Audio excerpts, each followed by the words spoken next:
everyone, it is I, Molly Molotov 666, and I'm here getting stoned and watching movies. Today's movie is Flesh and Blood from 1985. It's St. Patty's Day right now, so I've had a few. I'm having myself a nice herbal. I may or may not have eaten more than the recommended dose of gummy bears. But you know what? We're going to soldier on through this and keep on trucking because, that's just kind of how I do. I wrote some notes while watching this movie completely high. So my notes are everywhere. And it's going to be a thing. We're going to have a lot of fun. So, I've mentioned this movie before. If you're a reader of my blog over on my website, mollymolotov666.com, if you've ever read the article 13 Movies to Get to Know Me By, then you know already about this film. I break that movie down. I talk about the characters, the plot, what it means to me, my personal connection to the film, and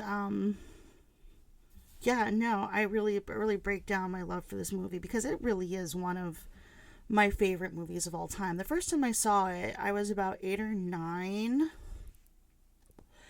and it was it was a whole thing. My parents had this parental lock on the adult channels, and by adult channels I mean the infamous 3 of the 90s, and that would be HBO, Showtime, and Cinemax.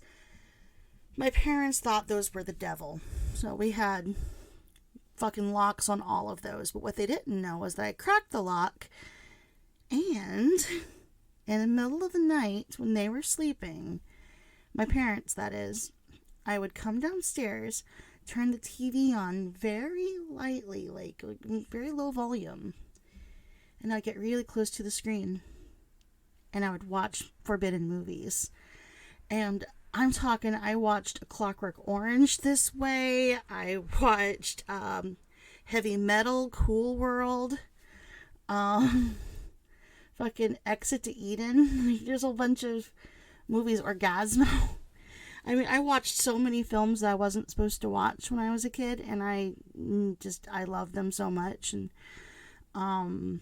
this was one of those movies. My mom tried so hard to shield me from this filth, but I can't help myself. I've literally never been able to help myself when it comes to this sort of thing. The first time I'd seen this movie, I just remember being stuck to the screen oh my god, am I turned on?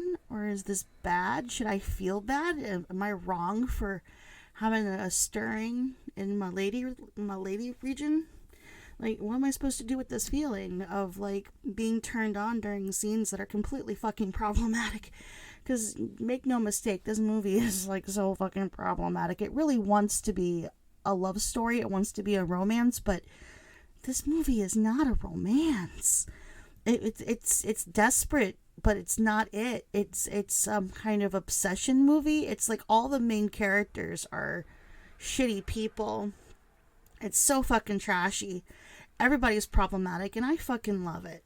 Now you're probably seriously thinking to yourself, why am I watching something that I find to be problematic? And it's because I'm kind of a problematic person myself. I'm not going to judge my media on a standard that I don't even hold myself to. So I'm going to watch what I want to watch, and this movie is so scummy, and it's right up my alley.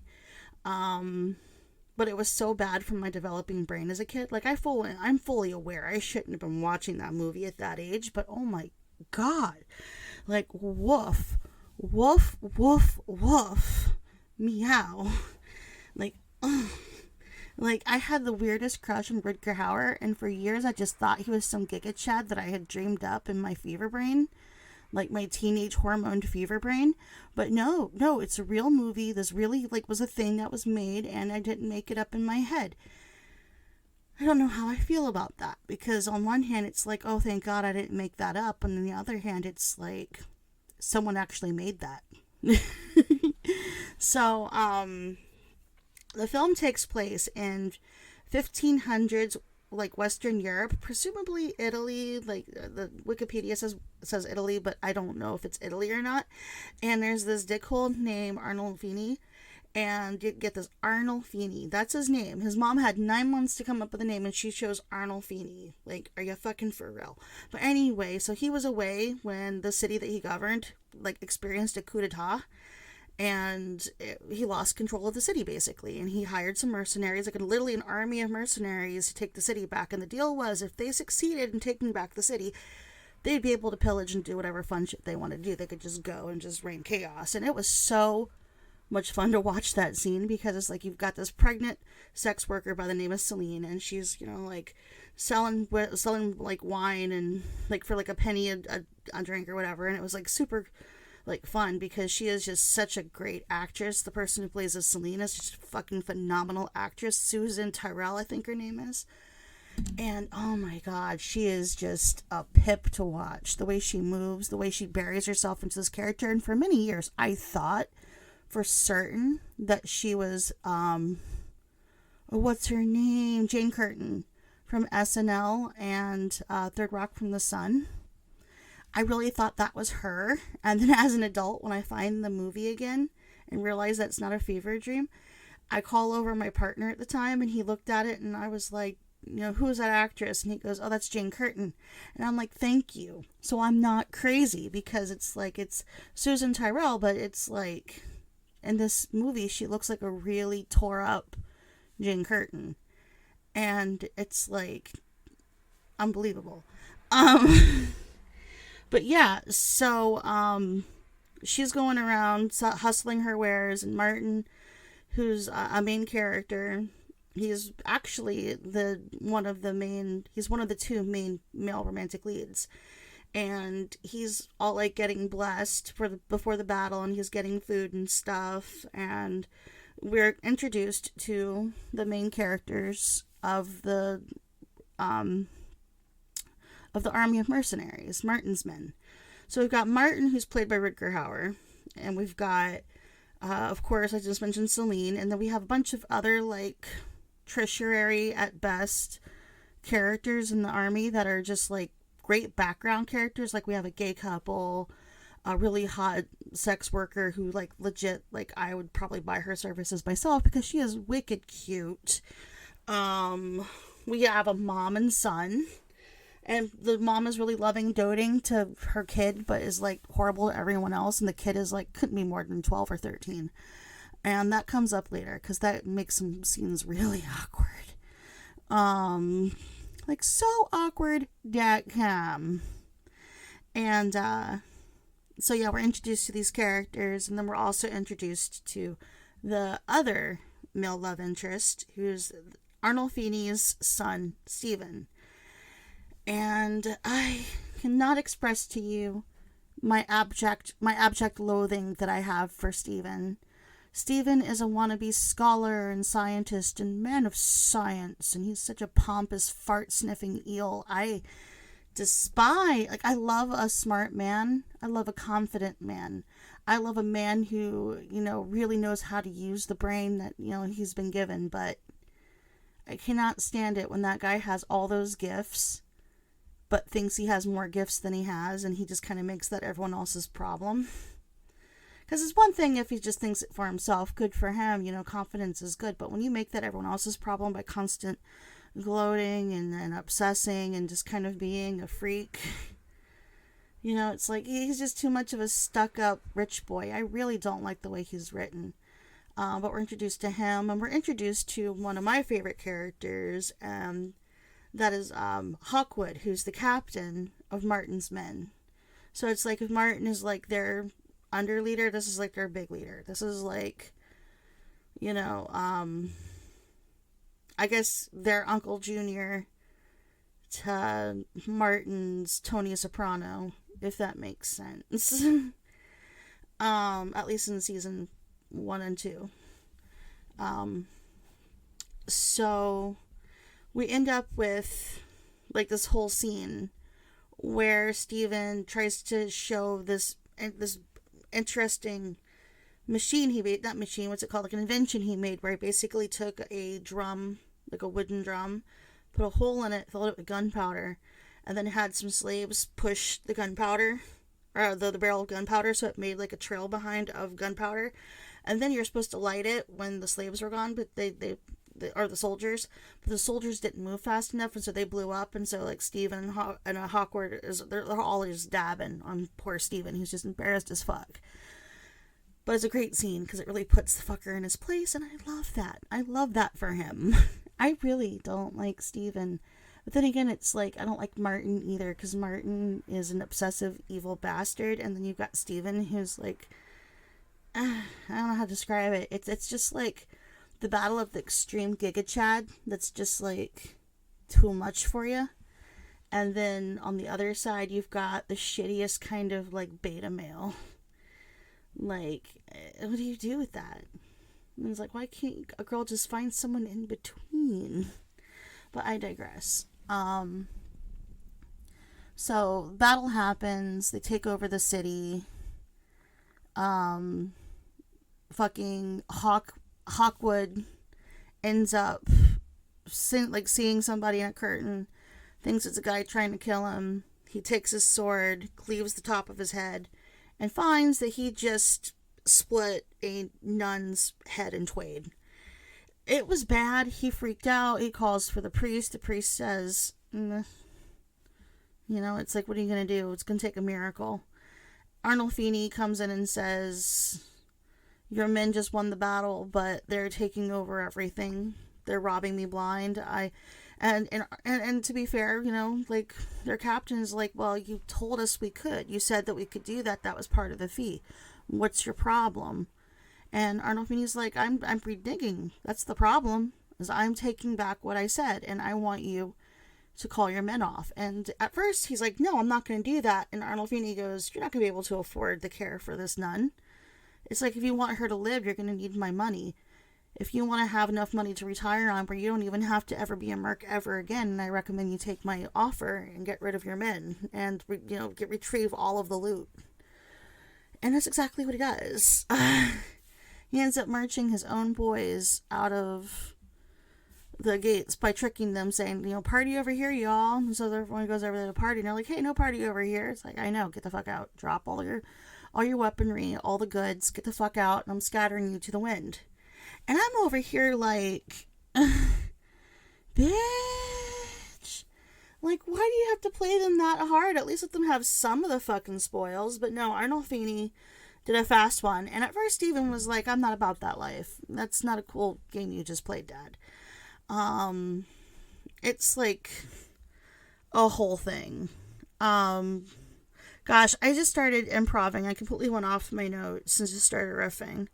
I had so many jokes in here written and all this stuff I was gonna say, but I guess I'm not gonna say them now.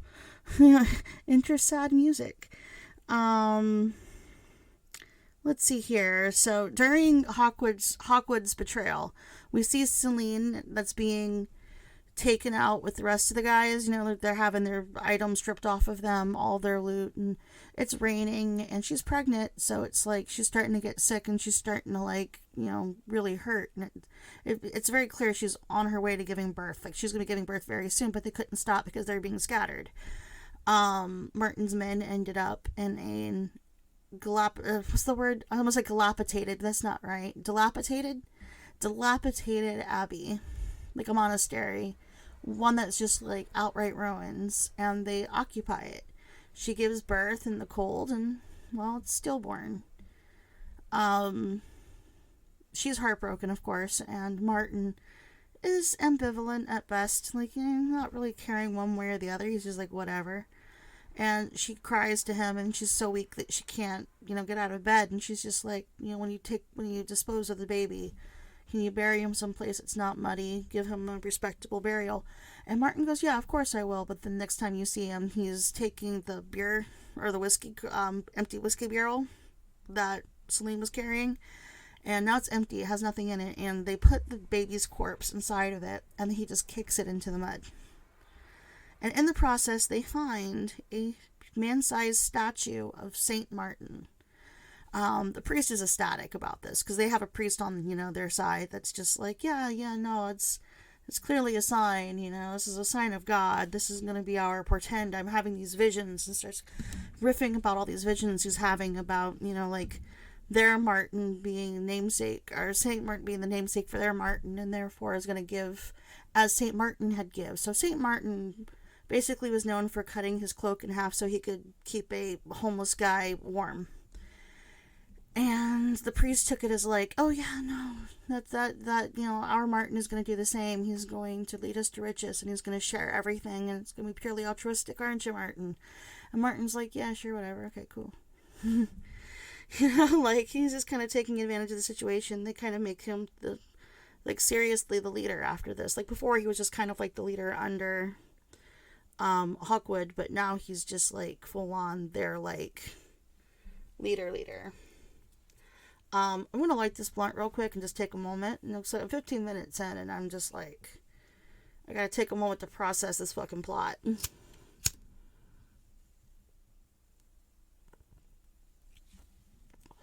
Mom, I need a smoke break.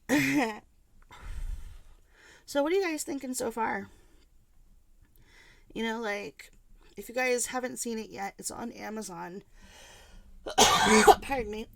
And I think it's on Tubi, but you'll have to look. You can find the trailer on YouTube and a bunch of scenes there as well. Really is a good movie. Yeah, so let's well, first, like, before we jump back in, just a quick reminder to like, subscribe, do all that good stuff, because my love for you is purely what's the word? I don't expect anything back, but a like and a subscribe would be nice. No, that was really corny. I might edit that out, but then again, I might keep that in just to shame myself later, because sometimes I just like stay up at night. I'm like, God, the dumb thing you just said, and I think I'm gonna leave this in just so I can just be like, yeah, I'm gonna remember this one. Why am I mean to myself? Oh my God. But yeah, so Saint Martin. So one of the mercs calls this whole thing bullshit. They're like, I don't want to worship this fucking statue of Saint Martin. But then the priest is like, nope, I'm going to stick you like a pig because you stepped out of line. And that's exactly what he did. Just poke. He's dead. And everyone's just like, whoa. And they're like, yeah, no, any heretics die. That's how serial they get about this particular statue. So our story focuses back to Arnolfini, and he's paying his son a visit in the boys' I almost said laboratory.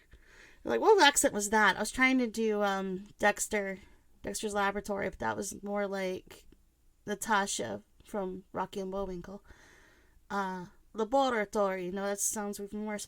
I can't do an accent to save my motherfucking life. Oh my God. I just want to do one good accent. I just want to have one good accent that I can fall back on, and I just do it so well. And the only thing that I can do is when I'm angry, sometimes when I get me maximum angry, I can slip into a country accent, because I grew up with an angry southern grandma. So it just kind of became natural that sometimes when I get maximum uncomfortable and pissed off, I just shift into a southern accent. It's weird. So yeah, let's see here. Where am I on my notes? So Marcus calls bullshit. Arnolfini.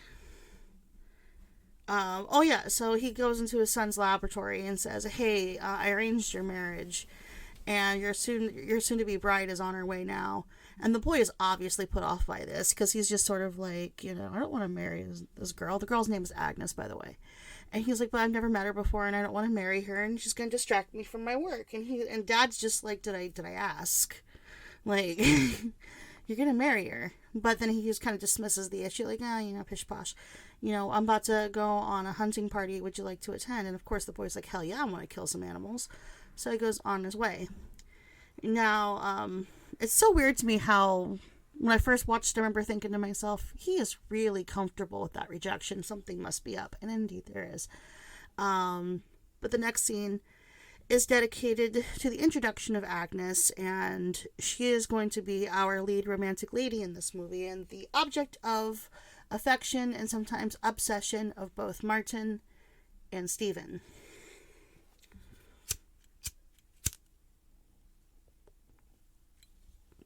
We got Giga Chad versus Giga Mad. It's a whole thing. Enter the meme of Little John from Robin Hood Men in Tights. I just made that up.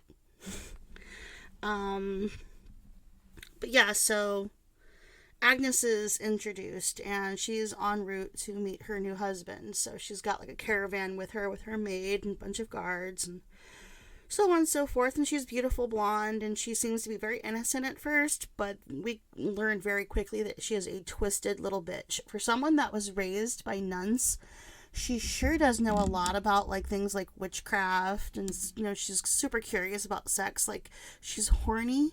She knows what sex is, but she doesn't know how to have it. And you can tell by her questions to her maid that she really wants to know, and she's got plans for Stephen when she meets him. So the maid at first is just sort of like, all right, well, here's how you do it romantically, and you put his hand on your chest and say, oh, you feel that heart, how it beats like that only for you, and corny shit like that. And then when they're taking a break and kind of playing around in the grass, Agnes leads into the maid and says, the only way I'm gonna know about sex is if I see it. And the maid's like, what, you mean here? He goes, yeah, that guard that you were just flirting with, go seduce him and have him fuck you in the bushes and I'll watch. And at first she's like, I don't want to, but then Agnes starts to yell at her, like literally fucking with her whole ass chest, just yelling at her, just being like, no, you're gonna do the fuck I tell you to do because you're my maid. And I'm over here like, what? Like, you've got the good girl right up, like they even gave you the good girl filter, and you're gonna do this? Like, what? And as an adult now, it's like, it's so against the formula as you would expect it, because it's like, by formula, she should be innocent, pure, sweet, and humble. And instead, she's a perverted, sick little fuck. And I love her for it. So the maid goes and has sex with the guard that she was flirting with. And she says that she has some of the dumbest pillow talk I have ever heard in my life. Like, her pillow talk is just, I don't even have words for how bad it is. It's like, so I took notes. Let's see if I can find my notes, because I oh, here it is. I have it already open. So one of the things that she keeps saying to him is, I'll have you, and you're my brave soldier, and I'm over here like, bitch, do you really think he wants to hear that right now? And plus, aren't you guys supposed to be having sex and hiding it? If you're talking dirty in some bushes and people are only a few yards away from you, maybe you shouldn't do that. And then he pulls her titties out, and I'm like, bitch, why are you doing that? Anyone can come up here any minute and say you got your titties out, girl. But no titties right out there, just right out there for everyone to see. And it's like, I mean, I'm loving it, don't get me wrong, but it's just kind of a crazy fucking scene. And it gets even crazier when Agnes watches the sex happen, takes notes, and then proceeds to grab a switch and start beating her maid, saying, no, you stop that right now. And she starts chasing this bitch around with her titties all flopping out there, just beating her with a switch.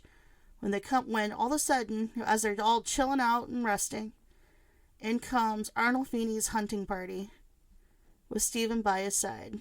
Of course, Stephen's like, Dad, you motherfucker. I told you I didn't want to meet her. And he's like, yeah, but she's already coming anyway. And Agnes at this point is like, she's already got like butterflies in her panties.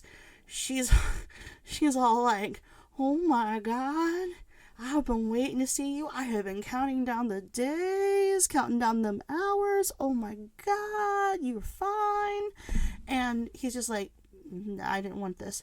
And starts to ride off. Like, he is just zooming out there on his horsey. And Arnold Feeney goes and says to the girl, it's fine. But she's like, did I displease him? And he's like, no, he was probably just stunned by your beauty. If you go talk to him, maybe you can convince him to act reasonably. Here's my horse. Have at. So this girl jumps on this horse and rides after the boy. And the boy's like, what do you want? And she's like, I want to marry you. And he's like, nah. She's like, why? Is it because you don't, I'm not pleasing? And she's like, he's like, no, you're very pleasing, but you're going to be a distraction. Like, I have an idea. I have an idea about what I want for my future. I want to be a scholar, a scientist. I want to be a thinker, an educator. I want to like invent things. And she's like, okay, whatever, and starts writing off. He's like, where are you going? And she's basically like, fuck you. And just keeps writing. So he's like, ah, shit. And it's very, Megan, your sweater. It's very that. Like, he doesn't want to chase after her, so why is he chasing after her? And I just kind of assume it's just the plot needs him to chase after her because it's like narratively it doesn't make any sense whatsoever. But he finds her underneath the feet of two hanged dudes hanging from a tree. They're just out there just hanging, and at least one of them has his tallywhacker cut off. There's blood all over the ground under them. You can tell these boys have been through some shit. And Agnes is under his feet, digging, looking for something. So Steven is like, what the fuck is this bitch doing? And he walks up to her and he's like, what the fuck you doing, bitch? And Agnes just kind of like, I'm looking for a mandrake. So what happens is, I read about this in some of the books that the nuns had in the convent that I was raised at. And I read that if you dig underneath these hung guys, you can end up finding mandrake, cutting the mandrake out of the ground like a root. If two people eat it, they fall in love and stay together forever. And he's like, that's bullshit. And she's like, you say you're a scientist. Scholars don't look for people to think for them. They have experiences and they think for themselves. And it's a whole thing. Like, he goes like full on, like she goes full on philosopher and talks him into it. So they both take a bite, and oddly enough, yeah, they kind of do fall in love a little bit. Like, it's really clear they actually like have affection for each other, and it's pretty cool actually. The way the scene is painted, it's very romantic, but it's also done in a way where you don't know if it's actually the spell that did it or if it was just happenstance. And honestly, I think happenstance, but with these kinds of movies, you can never tell.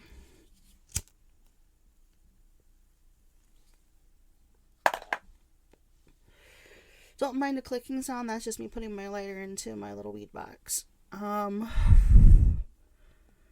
So where am I?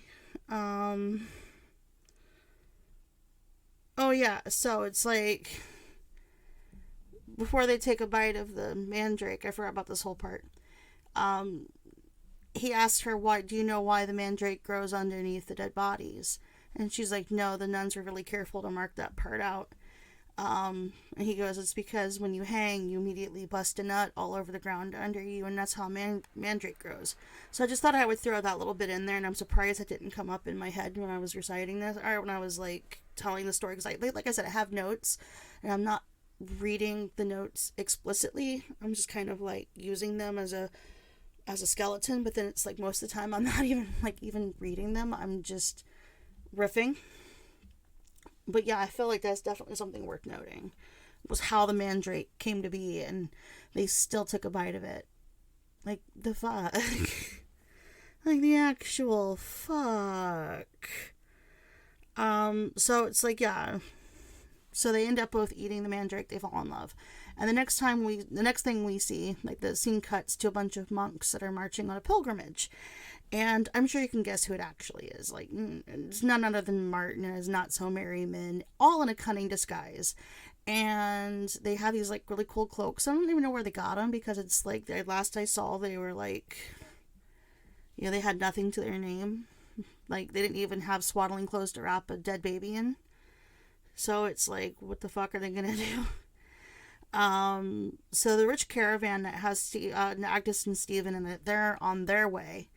And they're crossing paths with the monks.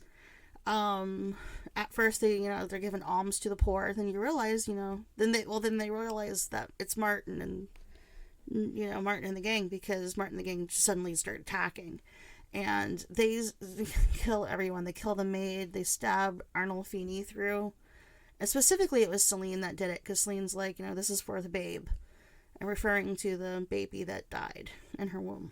Because she had to give birth in a wet and cold monastery, like busted up ruin of a monastery. Because he wouldn't let her stop. She had to be scattered. Like, I'm like, I get it, girl. Do you? But she stabs him, and that comes up later. It's really funny, actually, how it comes up. But, yeah, so the maid gets murdered, and Agnes is hiding with the loot that's in the caravan. Like, it's like 4 or 5 wagons, and she's hiding in one of them. And everyone else is like, everyone who hasn't died yet is like watching the caravan driving away with Agnes in it, and they like have no idea what to do, especially Steven, who's losing his fucking mind. It's like something in him, that boy snaps, and just suddenly his inner rich boy pops out hard, and he's like, I'll do anything it takes to get my girl back.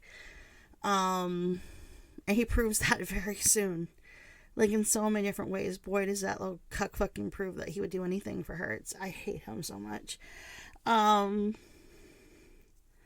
But, like, so, like, the next part is, like, super comical. Because you remember how I just said that Arnolfini was stabbed through by Celine in revenge for her baby's death? Well, he's still alive. And not only that, but, like, he's bandaged up in this, like, wooden cage apparatus thing they set up to where he can sit upright. But it's basically a wooden, like scaffolding thing on his chest and on his back, and then it just kind of squeezes him together. Like, I don't know, he just reminds me for some reason of like those things inside of a toaster that pushes the bread up and down. Like, he's in one of those. It's weird, but it's made of wood, and I'm just like, I don't understand why he's riding a horse, but he's got Steven there with some guards and everything, and they're just like, no, we demand that you know, they go to Hawkwood, who's at his what do you call it, his farm. So apparently enough time has passed where he has his farm now, and the girl that he split her head in twain, she's okay now. She's not super okay, like you can tell she's got a traumatic brain injury that she's like, dealing with, and she's got her head all wrapped up, but she's good enough to where she's able to help him in the garden. Like, they're planting seedlings. So you've got Arnolfini, who's in this, like, weird cage thing holding him together, and Steven, and they're just, like, bouncing around on horseback. And they start pushing this guy around. They're like, we know we said that you could retire, but we're going to have to take that back because Martin is being a bitch again, and you're the only one that we know that can take care of it. So will you mind manning our army, or being the head of our army, the captain of our army, to defeat Martin? And of course he's like, no. Deal was, I did the thing, and then you would help me with my wife to get her better, and you did, and then you got me a cabin, and you got me a farm, and I'm happy, and I'm good now, and I'm not, like, the transaction's over. We don't have to do anything now. Fuck that noise, am I right? Because immediately Steven does the whole, fuck your seedlings, there's a girl in danger, my future bride's been kidnapped, and he just starts like kicking the seedlings and freaking out. The wife, the ex-nun / current wife, she just attacks the shit out of Steven, just like full on like double fist and just pounding. And when he gets her off of him, Steven's like, oh, she's crazy, we should put her in a nut house. And of course, someone said Hawkeye. Hawkwood is like, fuck you guys, and you're not going to do that to my wife. And they're like, well, if you don't do what we tell you to, yes, we will. So he has no choice. He has to join the army and become the captain in order to defeat Martin. But I'm not over that weird chest and back cage that held Arnolfini together. That's so stupid. Steven invented that. Like, and canonically, I feel like that's just something that Steven would do, because he is such a fucking Steven, isn't he? Such a fucking Steven. Like, if there's any Stevens out there listening to this, I'm sorry about your name. No, it's like I'm not trying to be rude. It's just, gosh, he is such a Steven.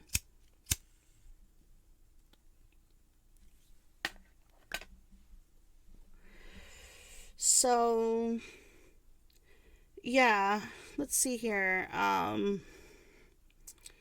Oh yeah, I take notes here about how the acting in the scene didn't make the scene funny. It wasn't anything other than just the directing and the plot, and the prop choice.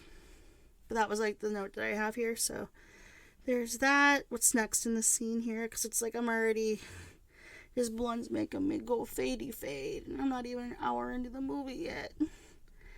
This movie is, by the way, 2 hours and 5 minutes long, I think. And I'm not even at the 1 hour mark in the story yet. So what I'm probably going to end up doing is cutting at the 1 hour. And then I'll finish off later. But yeah, so the next scene cuts to Martin's men as they're like dancing and sifting through their loot that they had taken from Agnes's and Stephen's entourage. The two of the girls, they're fighting over Yellow Dress, but the priest reminds them that they have to share everything now because in this gang there is no, and I quote, mine or thine anymore. He recommends that there be a dress code for the entire group to keep them from fighting, and Martin, he decides on red. Celine, however, rejects red, and she's like, oh no, it's for whores. But of course her friends and colleagues are like, but they're laughing because it's her profession. She is a sex worker. But she proudly exclaims that she is not any longer, and that she is now Martin's woman. And reluctancy written all over his face, Martin agrees. But it's clear he's just saying that to shut her up. Like, his eyes did not say commitment to me. So, while looting the wagons for a red dress for Celine, Martin finds a scared and begging Agnes. And he is stunned into silence as she is literally like begging, like shoving coins in his hand. Like, no, I have money. Look, see, it's like, I'll do anything that you ask. Just don't kill me.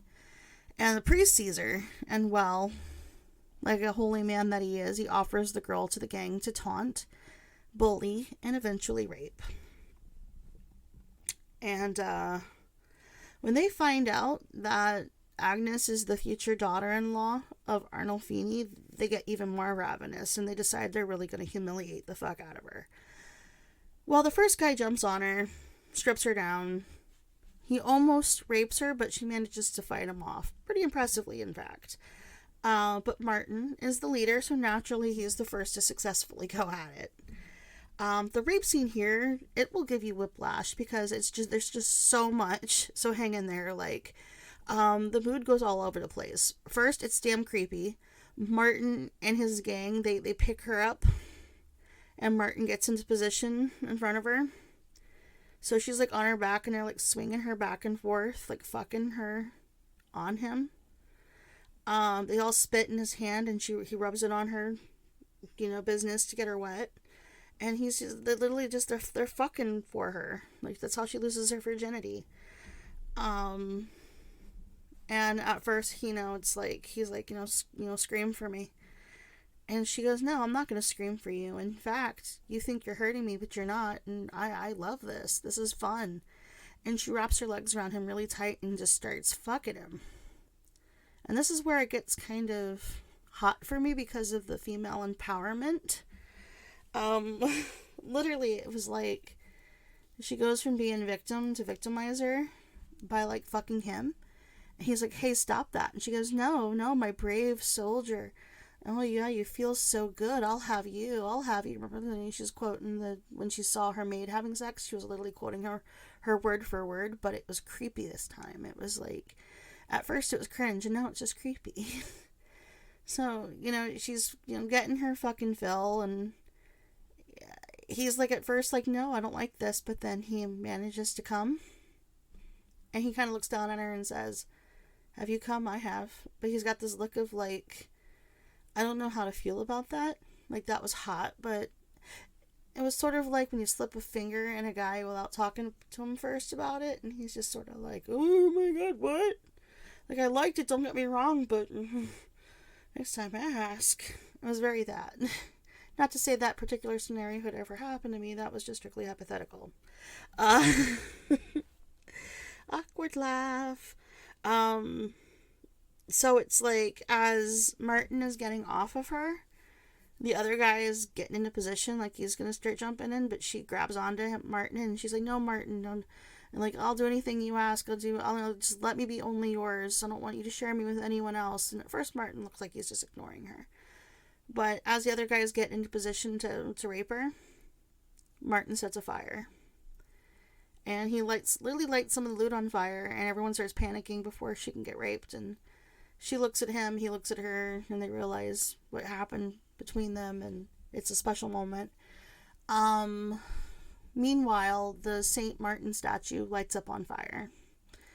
And everyone freaks out and then considers it an omen. And it's like, the priest is like, yeah, the omen is, a whole thing. Oh, by the way, I was going to tell you why the little boy in the beginning, the 12-year-old boy that I was mentioned, why he was creepy.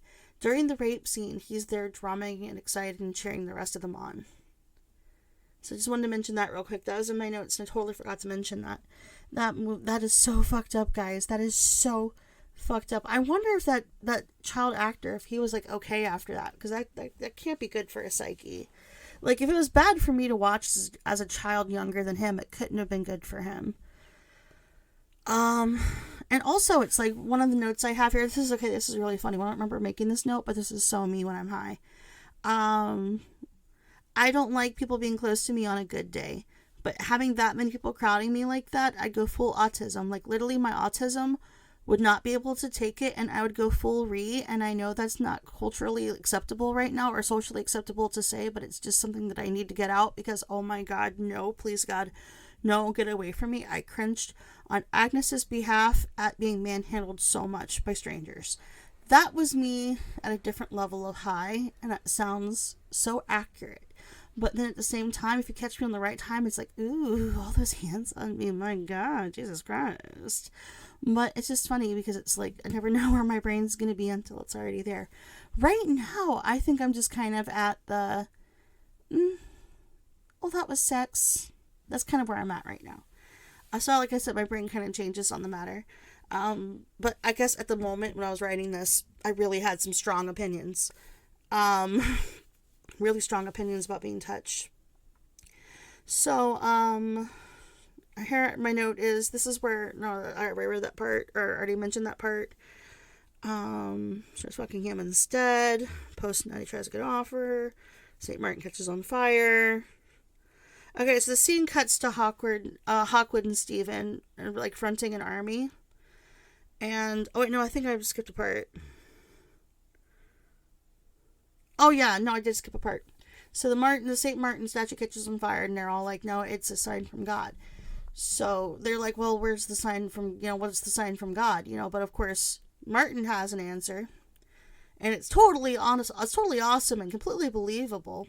He says that wherever the statue of Martin points, and I mind you, the statue has an arm extended out, like it's, got its arm out.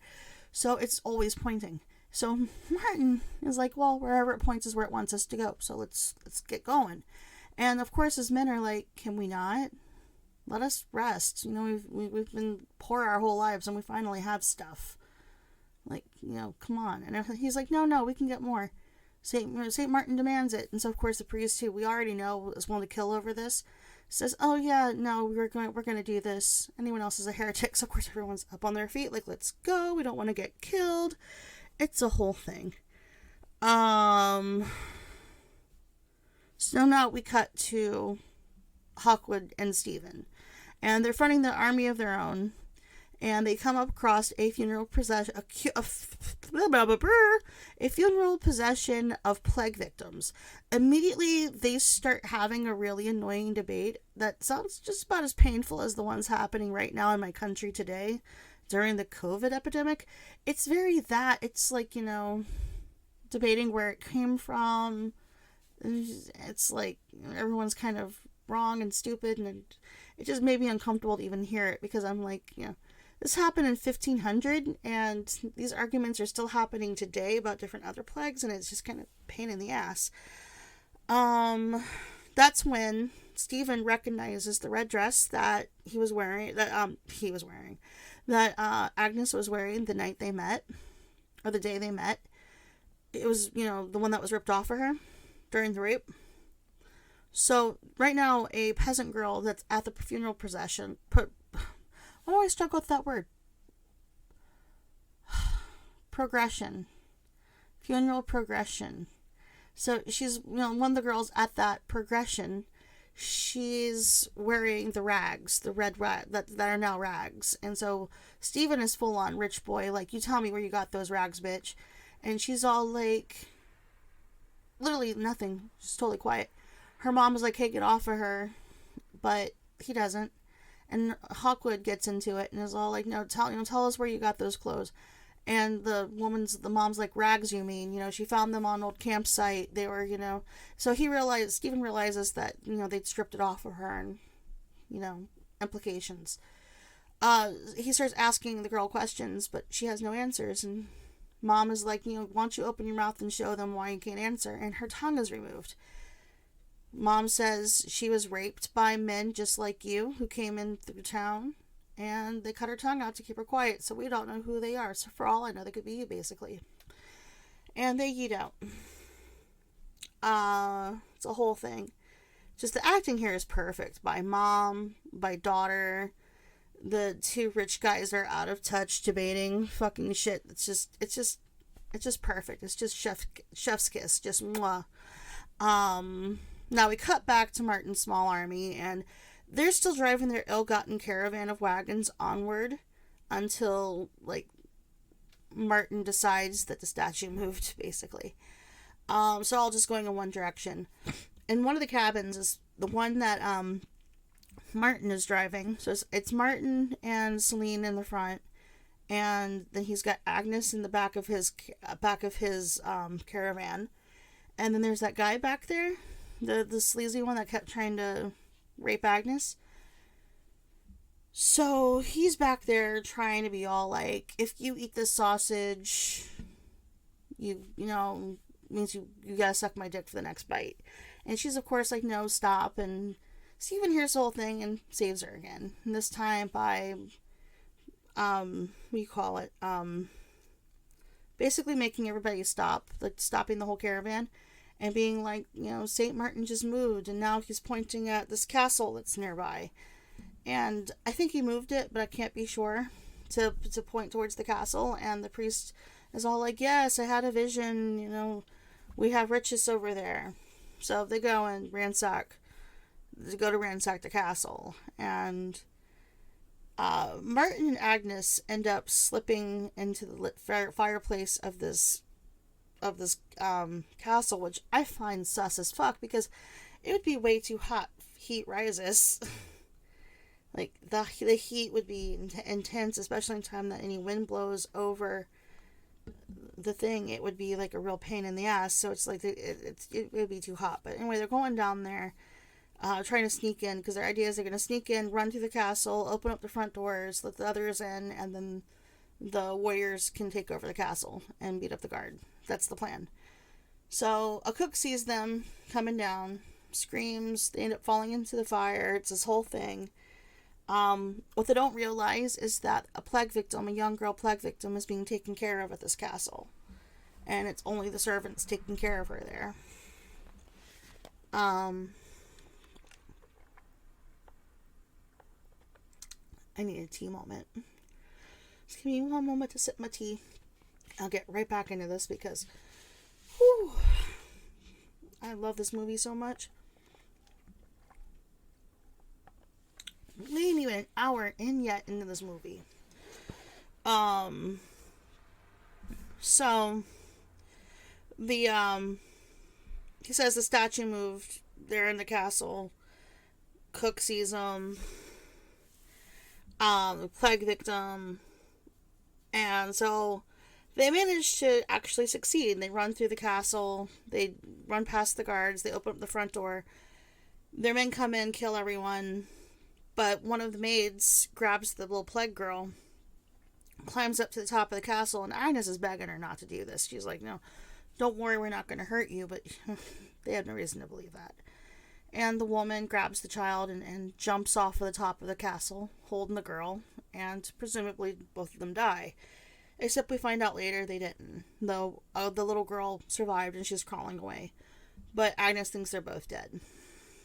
The remaining servants cook them a feast. But of course, these guys have the army. They have no idea that basically the castle's compromised with plague, and they just have no way of knowing how dangerous it is. But the remaining servants cook them a feast, and Celine gets super pissed because Agnes and Martin are making eyes at each other, so she tries to banish the girl to the kitchens, being like, you're not one of us. But it becomes clear that the rest of the army totally see her as one of them, so she's allowed to sit down in peace. But not for long, when Rapey McRapefuck, not Martin, but the soldier that keeps trying to fuck her, he jumps on her and tries to, do stuff with her at the table, but Martin, calls him off. Saves her yet again. Does it really covertly, too. It's like a really, really good scene. And he toasts to St. Martin. He gets everyone super psyched up. It's a really motivating speech. Very motivating moment. And Martin and Agnes are still making eyes with each other as they eat. Some weird flirting things happen here. Involving forks, of all things. Forks and feet. So she silently tries to teach him how to use forks. Like, she's using her eyes, and it's very considered silent and flirty. That she's basically like, you're being a barbarian, eat with a fork, and he's trying, but he's fucking it up. And his people all see him fucking up with a fork, and they don't understand the context of what's happening, so they all start teasing, oh, look at him trying to be the lord of the manor, trying to use a fork, isn't that funny? But he's like, it's not a big deal. What's your problem, guys?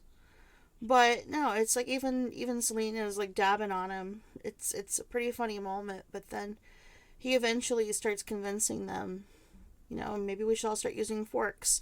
And this culminates into like one of the guys literally exclaiming, forks are a part of our lives now. And it cuts to the rest of the army comedically trying to eat with forks and knives, and honestly, it's pretty funny, despite some of the heavy-handed writing in the script and some of the strange blocking. I really enjoy this scene.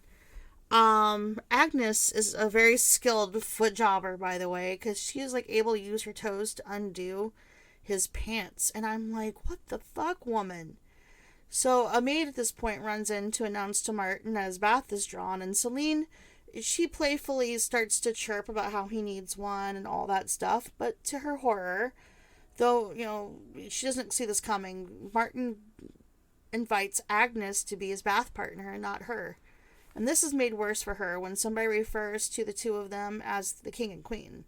Remember at the beginning of the movie, Celine thought that she was his girl, and now she has been replaced by Agnes, by the girl they were trying to rape earlier, by Arnolfini's fucking future daughter-in-law. Whew, that's gotta hurt. Okay, so, we are at about an hour in the film, and oddly enough, nearly an hour, full 53 minutes into this audio, talking about the movie, so we're kind of lining up tit for tat. So thank you for joining me if you're still here. I appreciate you 110%. Thank you for supporting my bullshit, and I will always appreciate you for that.